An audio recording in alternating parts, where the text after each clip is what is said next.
Hey, TikTok, this is Lorianne, aka Blinded Blue Eyes from South Carolina, with part two to my What Does a Blind or Visually Impaired Person Do in a Small Town Where There's No Public Transportation and They Want to Get to a Job? So, this was the solutions I have come across, the options that were provided to me the last few days. I posted on Facebook in our local communities trying to see if anybody knew of any carpooling or rideshare services that would be affordable. Not really any options there. I reached out to our regional transportation authority. They said I qualified because I'm visually impaired for door-to-door service, but then when they looked at my address, I don't qualify because of where I live. So then, I'd have to move into town somewhere and pay a lot more expensive price for a place to live than where I live now, which would not be worth going to the job. So the three options, they said I don't qualify for the door-to-door. They said there is on-demand services, but the on-demand, they're short 20-something drivers. There was an article in our paper recently about it, and there's no guarantee that that ride would be available to get you to work or pick you up. So then that doesn't work.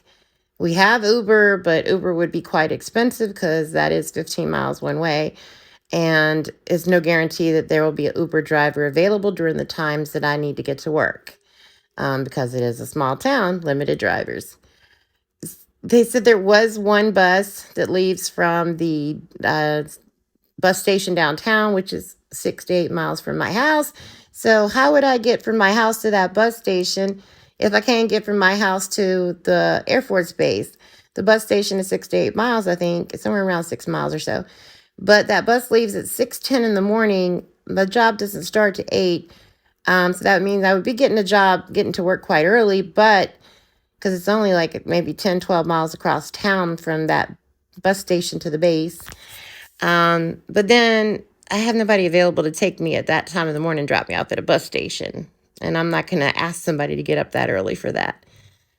So it's like, what do you do? I mean, I never feel disabled until situations like this when there's no transportation or no availability and I got to be a burden or I have to turn something down because of just transportation issues. South Carolina, you got to do better. I mean, from what I understand, one in three people in South Carolina have some type of disability. So if we want to work, how are we going to get there? I mean, but this doesn't only apply to people with disabilities. What if you don't have a car? What if you can't drive? What if, for whatever reason, you can't afford a car, can't afford insurance? You still need a way to work, right?